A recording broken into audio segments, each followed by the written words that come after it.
to the Empowerment Minutes podcast, the compass for exploring, learning, leadership coaching, and personal growth. I am your host, Dr. Maurine Kwende. I'm a learning leader, educator, and executive leadership coach who's passionate about partnering with organizations to develop their leaders so they can become leaders people want to work for. That's what we do at my company called EMK Learning Solutions. If you'd like to connect with me to support you, I'll be glad to help. Connect with me on social media to work with the organization. So this month, the theme is that of empowering productivity. So last week, we kicked off this topic or this theme with a topic, how do you empower yourself? Because as a leader, you have to empower yourself before you can empower others. So how do you empower yourself so you can become your best possible productive self? So that's what we talked about last week. So this week, we're going to get into unveiling the causes of employee unproductivity. So now leaders know from last week the strategies that they can use to become more productivity. But what really causes unproductivity? That's what we're going to be talking about today. So what is unproductivity? So unproductivity can be a major challenge for many organizations where, well, it's easy to point fingers at culprits like, maybe lack of skills, poor time management, and all this are often underlying. But, what are the hidden barriers that silently sap your employees' energy and morale? So let's get into some of these unexpected courses and explore how they impact productivity. So the first on the list is poor workplace culture. So I have been there. I've worked for many toxic environments that are so unsupportive, really toxic from the top to bottom. That's what I'm referring to. A toxic, unsupportive work environment. This is it's just so so depressing. I would say it can significantly impact employees' motivation and productivity. So when employees feel undervalued, unsupported, or even bullied, their engagement levels drop, right? And of course, this affects their performance and output. So just as an example, right? Maybe a company where feedback is not given, and even if it does rarely, and even when there is the just little feedback, it's always negative, right? And then employees would share their ideas, and then they get judged for, or is used against them. Then that brings in the whole thing of a psychological safety. So employees in such environment might feel demoralized and even less inclined to put in their best effort, right? So in contrast, a positive work environment would be one that celebrates achievements, provides constructive feedback instead of the negative, finger pointing approach. And this instead, if we practice, having a positive work culture, is definitely going to boost morale and productivity. So the workplace culture has a whole lot to do when it comes to productivity. So another thing is the lack of clear goals and expectations. As a leader, how clear are you with when it comes to goals and expectations with your co-workers, with your team, right? Because it's really one thing that causes unproductivity. People don't even know what the goals they should be working on, what the expectation is. They don't even the leaders don't even take time to have a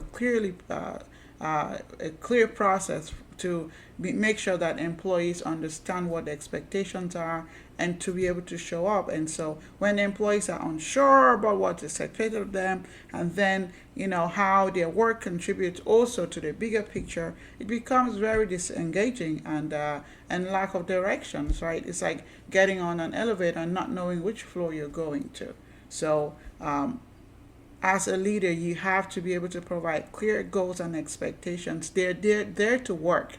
And so your goal is to help them to be able to do what they expected of, is expected of them. So that can be very disengaging and cause them to be unproductive because it's like, I don't even know why I'm here. I don't even know.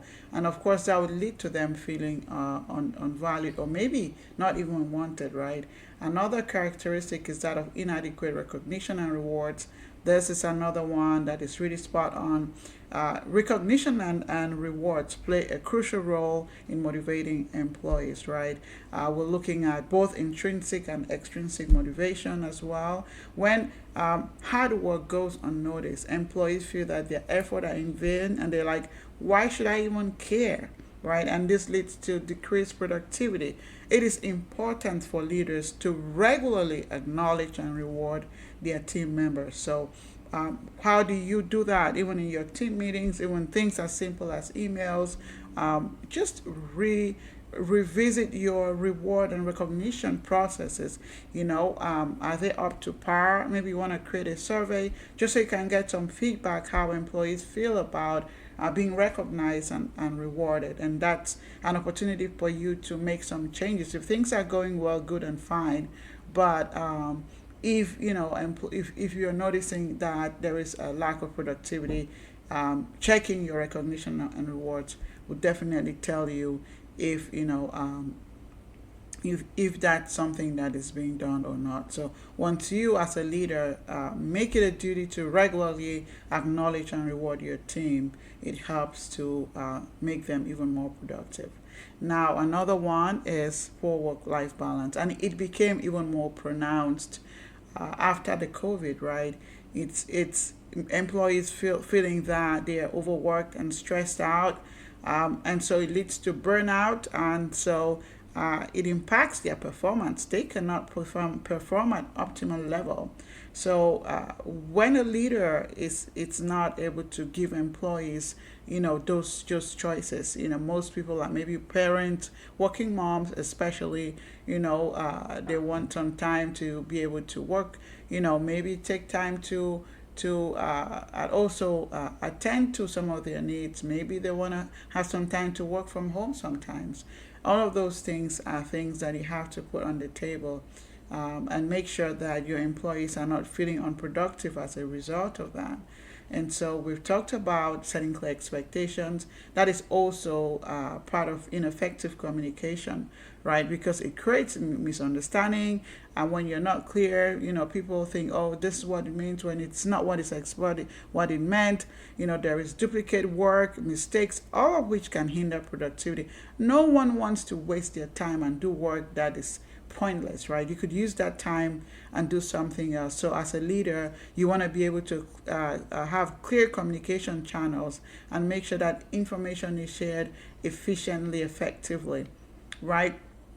And so a big one is a lack of career development, advancement opportunities. Many times, even in my career that spans over 25 or 27 years, there is no advancement, there's no growth, there is no way I can even grow my skills. Then why should I stay, right? And we see that happening a lot even with millennials, right?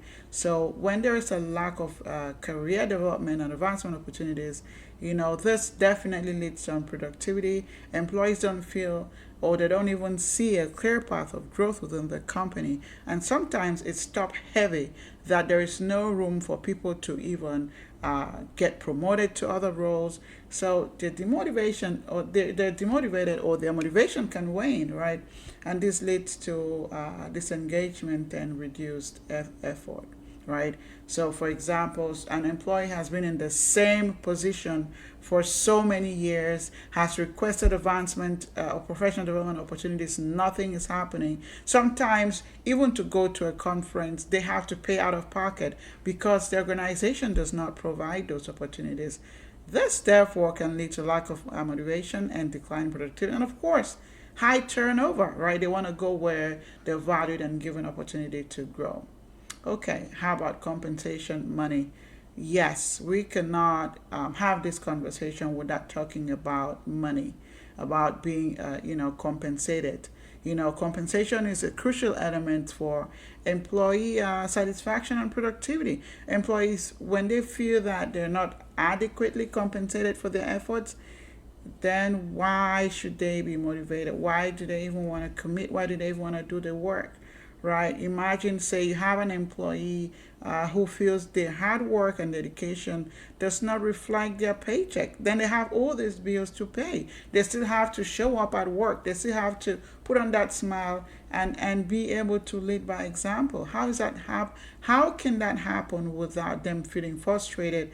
And then of course, get to the point where it starts affecting their productivity, and then it spirals to affecting other people, right? We now go into things like people quietly quitting, or finding more people to be in that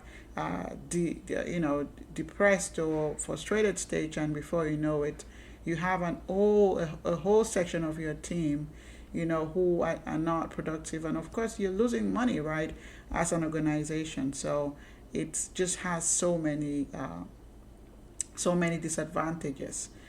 Leadership, of course, is key.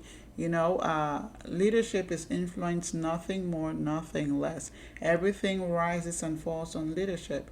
When leadership plays a vital role in shaping the organization's productivity, things go well. But poor leadership can create an environment where employees feel unsupported, confused, undervalued, leading to decreased productivity.